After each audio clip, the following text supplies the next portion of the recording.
DJ ក្តឹបបង្ហើបពីក្តីស្រមៃធ្វើមិនទាន់បានសម្រេចមួយតែលើវណ្ណដានិងបាមីបានធ្វើសម្រេចជំនួសកាលពីចុងខែមីនាឆ្នាំ2025កន្លងទៅនេះផលិតកម្មបាមីបានធ្វើឲ្យអ្នកគាំទ្រវិស័យចម្រៀង Hip Hop នៅកម្ពុជាមានការភ្ញាក់ផ្អើលយ៉ាងខ្លាំងខណៈផលិតកម្មខាងលើបានរៀបចំកម្មវិធីចុះបញ្ជីសហការផ្លូវការជាមួយនឹងក្រុមហ៊ុនអន្តរជាតិដ៏ធំគឺ Empire ក្នុងកម្មវិធីខាងលើនេះដែរអ្នកគាំទ្របានបង្ហាញក្តីរំភើបយ៉ាងខ្លាំងក៏ព្រោះតែការសហការនេះគឺជាឱកាសដ៏អស្ចារ្យមួយសម្រាប់កម្ពុជាទៅកាន់ឆាកអន្តរជាតិបន្ថែមទៀតក៏ព្រោះ Empire គឺជាក្រុមហ៊ុនអន្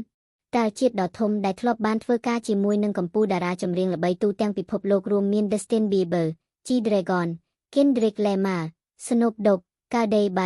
T-Pain និងតារាចម្រៀងរ៉េបល្បីជាច្រើនទៀតក្នុងនោះដែរអ្វីដែលកាន់តែមានមោទកភាពសម្រាប់វិស័យតន្ត្រី Hip Hop នៅកម្ពុជាក្រោយបានសហការនឹងក្រុមហ៊ុនខ្នាតធំខាងលើនោះតារាចម្រៀងរ៉េបវណ្ណដាក៏បានឲ្យដឹងថា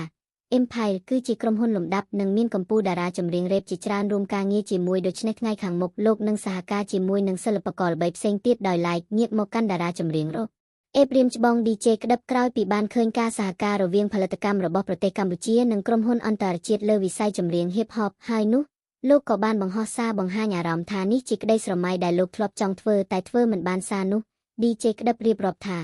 អរគុណបាមីនិងវណ្ណដាដែលបានពាំនាំតន្ត្រីខ្មែរទៅដល់ឆាកអន្តរជាតិដូចដួងចិត្តដែលខ្ញុំធ្លាប់បានស្រមៃតែខ្ញុំធ្វើមិនបានតែអ្នកទាំងអស់គ្នាធ្វើបានពិតជាអស្ចារ្យណាស់សូមទទួលការគោរពពីខ្ញុំពីចម្ងាយ